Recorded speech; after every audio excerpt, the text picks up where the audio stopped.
And I'll have Brenda take it away. You can just right click on the mouse there. Brenda Nordin, Wisconsin DNR. All right. Good morning, everybody. Presentation, the reality of lake living. So we moved to a lake and we, expect to see something like this. Crystal clear water, sandy bottom. Good swimming, fishing, boating, sitting on a sandbar with a margarita or a bush light, whatever. Wildlife viewing, relaxing, all the good things about living on a lake, right? Then reality kind of sinks in. We have to deal with people, weeds, muck, fish, wildlife, bugs, pollen, woody habitat, weather, and the reality is with all of our data that we have in the state, not all of our lakes are sandy, crystal clear. Only about 5% are sandy and crystal clear. So that's reality. And we have to manage these lakes for all these different stakeholders. People, so the public trust doctrine in our Constitution declares that all waters are navigable, meaning they belong to everybody. All these different stakeholders, anglers, boaters, skiers, kayakers. Welcome to Alltech Lansing. Businesses and the partiers. A lot of businesses obviously depend on nice, clean water. So at the end of the day, everybody wants clean water, right?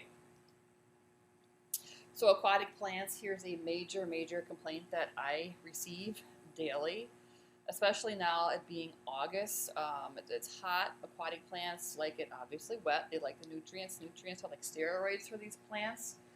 And they're supposed to be there. A healthy lake is a lake that has aquatic plants and a diversity of aquatic plants. The more diversity aquatic plants are, the healthier it is because certain fish and certain wildlife like different sorts of aquatic plants. One of my favorites is musky weed, or cabbage it's called. It's really good habitat for muskie. Bluegills like it. Wild celery is another one. Perch like it. Wild celery now is really abundant, and it's the plant that forms those little curlicues. I get a lot of complaints about it, but if you like perch, you're going to like wild celery. They improve water clarity, all plants do, and quality. They absorb excess nutrients, filter out all those sediments coming down, and they can prevent severe algae blooms. Let me see, they also protect the shoreline bottoms and the bottoms of the lakes. So what can you do with aquatic plants? Sometimes there are nuisances. They can be a nuisance. A lot of times that is related to something that's going on in the watershed. So if you do need to create a swimming area, we realize that. NR 109 does allow you to manually remove 30 feet of your shoreline. But your swim dock has to be within that 30 feet, and you can do that without a permit, but the key is you have to do it manually. You can't hook up a rake to your boat and go back and forth because that can do a lot of damage to the shoreline. So you have to get out there and just do some sort of manual removal. If you want to do any sort of herbicides in the water, you do need a permit for that. Aqua thrusters. So these are the new device now that a lot of people are using. That is it's a jet attached to the pier. For that to be legal, it has to be attached to a pier and be pointed up. It cannot disturb any bottom sediment. Once it disturbs the bottom sediment, it is considered dredging. We're getting a lot of complaints about these now because a lot of riparian owners are pointing them down and they're causing sediment to build up and float over to their neighbor's property. Some people are raking up aquatic plants and pushing the plants out into the jet and causing them to go on their neighbor's property. And that is also a violation. Once you touch a plant, you own it. You have to physically remove it from the water. So we tell people just think of your neighbors, be nice to your neighbors. Again, for them to be legal, they have to be attached to the pier and the jet has to be pointing up in the water. Muck, another complaint that I get a lot. It's supposed to be there. It's what Mother Nature intended. All lakes have muck. If a lake didn't have muck, I'd be very concerned because it would not be considered a healthy lake. It's the lifeline to lakes. A lot of critters, a lot of the macroinvertebrates that are at the beginning of the food chain live in muck. So, you know, it has to be there. It belongs in a lake. You know, it can be a little gross. You go, you know, jump off your dock and land in muck up to your knees. That is kind of icky sometimes. So we do realize that, and you can remove muck, again, manually, a 10 by 10 foot section, or it can't exceed 100 square feet or 1 foot of depth within a calendar year. So you can get out there and rake it out, 100 square foot section in a year. And if you want to do more, it will be considered dredging. You can apply for a permit to do that as well. The thing with dredging is, you know, you got a surface nice and flat. You create a big hole in it. It's going to eventually fill in with the next big rain dump. That's just the way, you know, Mother Nature acts. So anything, you know, regarding aquatic plants, removal, dredging, that is just temporarily. It doesn't last long. It's just a temporary alleviation. Weather. Here's another one. Some of our larger lakes do experience a lot of ice shoves, and I do have a sad face by the seawalls. Other than severe runoff, seawalls are one of the worst things for lakes, and it comes down to a simple reality. Fish and animals, wildlife don't like concrete. They rather have something over there on the left with the trees. They don't survive on concrete. And another issue with seawalls is when the water comes and splashes against the seawall, it backsplashes and scours out this area right here. The area just beginning or in front of the seawall. And the problem with that is when fish hatch out of their eggs, they're fry. They need to attach onto an aquatic plant, and aquatic plants are mostly located near shorelines. And when the seawalls cause that scour, it gets rid of the aquatic plants, and there's no plants for these fry to attach onto. So in a lot of lakes where there's a lot of seawalls, we're seeing low recruitment in fry. There are some alternatives to some seawalls. Legend Lake is doing a coir log project. This may not be work on a lake like Shawnee Lake, but certainly like the channels it could work on Cloverleaf Lakes, Long Lake, most of the lakes around here. This would be a viable option. Would not recommend this for Shawnee Lake though, but there are some other things that we can use as well. Legend Lake is doing, again, the GeoWeb, another project on County VV there, I believe it is. They did another restoration project to hold that shoreline intact there. This is one that was highly successful on Shawnee Lake, Whispering Pines. They did a large restoration project, and it's holding up very nicely. They got a grant through the county to do a number of shoreline gardens.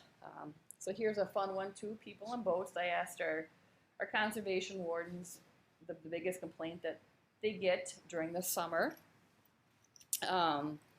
And so the main ones are: no person may operate a motorboat within 100 feet of any dock, raft, pier, or buoy restricted area on any lake, and speeds in excess of slow no wake. So if you're on a lake and you're within a pier or a dock or a swim raft, you have to be going slow no wake.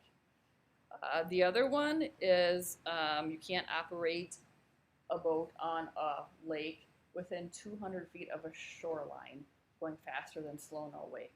We really want to protect our shorelines, and there's also a lot of people swimming next to them too, and that is a danger issue. Brenda, can you just clarify that's personal watercraft, not boats? Let me see. It does include boats too. I don't know why it says personal watercraft, but it does include boats. So you can't be going faster than slow no wake with a personal watercraft or a boat within 200 feet of a shoreline on a lake. Yep. And same thing, next bullet, you can't be within 100 feet of a swimmer on a lake or a river going faster than slow no wake. This is a violation I see a lot. This is on a lake or a river. And if you're within 100 feet of a swimmer, you cannot be going faster than slow no wake. So if you're coming into a sandbar and there's people swimming there, make sure you are going in there nice and slow if you're within 100 feet of the swimmers. And this last one pertains to personal watercrafts.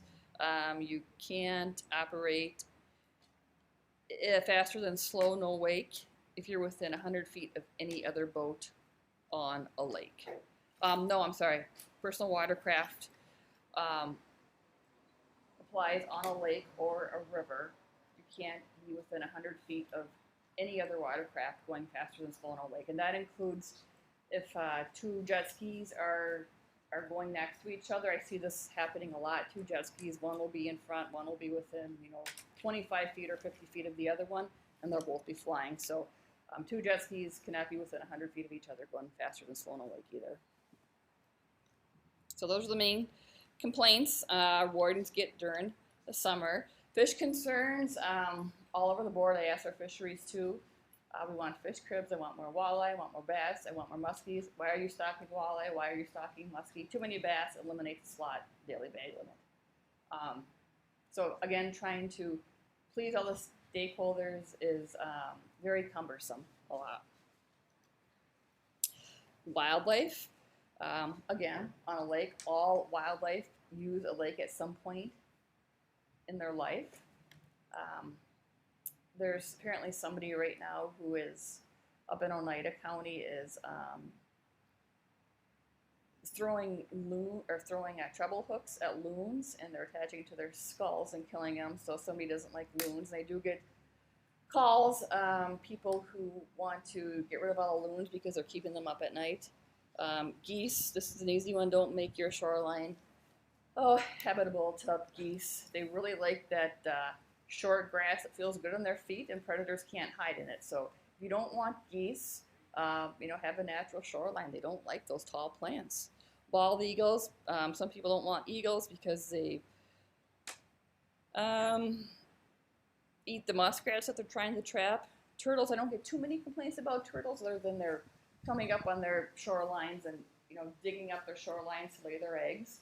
Muskrats, the same thing as geese. See above. Don't make your shoreline appetizing to them. If you have native plants, the native plants can, the roots can go down between 2 feet and 50 feet, I just learned recently, and it's really hard for muskrats to burrow through those roots. Otters, people don't like otters because they think they eat all their fish. These things are supposed to be on a lake. Green algae, Bethany and Kendall hit on that a little bit. Again, green algae, believe it or not, it is natural. All of our lakes are supposed to have algae. When there's an excess of it, that means there's something going on in the watershed, and that's what we need to find out is what's occurring. You think of lakes as like a bowl, the result of everything that's going on in the watershed. So all of everything in the watershed ends up in a lake or river. And if there's a lot of algae, it's an indication that we got to pay some attention to the watershed here. We do have more than 7,000 species growing in a variety of habitats. We do have an algae specialist too. If you suspect something, send it to me and I can send it down to one of the algae specialists. All I need is a picture and she can usually identify it. Again, algae provide oxygen, food, habitat. It's a good thing to have. And again, blue-green algae, some of these are native. They do belong here. The issue with some blue-green algae is that when they decompose, they produce toxins, and we don't know when they're going to produce a toxin. Sometimes they do, sometimes they don't. There's no way for us to predict that a toxin is going to be produced when they're decomposing. So, we always tell people, when in doubt, stay out. Don't send your kids in there if you wouldn't go in there. Don't send your dogs in there if you wouldn't go in there yourself. They like nutrients. They like it hot. So now is a time of year where we're getting a lot of algae complaints. And they can actually even form, too, under the ice in the winter. Once in a while, we'll get some discoloration of ice. And they will form under the winter, too. Here's a nice kind of a cheat sheet we've got for different types of algae if you want to do some algae identification yourself. Woody habitat, Again, the quality of a healthy lake is a lot of woody habitat. We've got studies that say undeveloped lake has between 650 and 1,100 logs per 1,150 logs per mile of shoreline. And when people start to move on lakes, first thing they want to do is take the logs out, and then all of a sudden the fish populations tank too. So we tell people, leave all that stuff in there if you want to have a healthy lake. Here's another one too. It's bryozoan season. These are some neat little critters. They're actually little macro invertebrates that form colonies. They can get up to the size of a basketball. They look like weird aliens. I don't know if you can see that picture very well, but they look like little weird aliens from the movie Cocoon. Everybody references when they call me. They're natural. They're supposed to be there. They're kind of fun little critters. Different lakes have different levels. Usually most lakes start out as oligotrophic, mesotrophic, and then eutrophic. That's the natural aging process. And this happens over thousands and thousands of years. The lakes that are oligotrophic now, they're usually the lakes that are the crystal clear sandy bottoms, and then eventually in 1,000 years they'll be mesotrophic, and then another 1,000 they're going to change to eutrophic, and that's just the dying process of a lake. After that, they're going to be wetlands. But there are some things that we are doing in our watershed that's unfortunately speeding a lot of this stuff up. A lot of our eutrophic lakes or hypereutrophic lakes are the result of some sort of a poor watershed management that's occurring. We also have different lake types. Seepage lakes, the lake levels can fluctuate a lot because they're a reflection of the groundwater level. So wherever the groundwater is at, that's where the seepage lakes are at. There's no inlet or outlet to seepage lakes. They're primarily groundwater fed. A drainage lake, they can fluctuate too. They have an outlet, but if you get a big rain dump, it's going to take a long time for that water to drain out. And then an impoundment or a reservoir is a dam system. Different ways you can improve your lake. Fish sticks, native plantings, diversion, rock infiltration, and rain gardens. That's what you guys are doing on Imago Day. And other resources, give myself a call, Wisconsin Lakes Partnership, UW Extension, local county zoning. I always tell people, if you want to live on a lake, do your homework. Why do you want to live on a lake? What lake accommodates your purposes? If you like to fish, primarily fish, an oligotrophic lake would probably not accommodate your purposes because those are usually pretty sparse with a good fishery. There's not a lot of activity in there in the form of nutrients and zooplankton, phytoplankton. A mesotrophic lake, better for fishing, and the swimming can be decent. A eutrophic lake, usually not the best for swimming or fishing because there's a lot of nutrients and algae blooms in there. So again, do your homework. Why do you want to live on a lake? And again, the good and the reality, unless you live on a managed pond, there will be people, plants, fish, muck, wildlife, algae, woody debris, and that's all stuff that Mother Nature intended to be on a lake. So there's my contact information.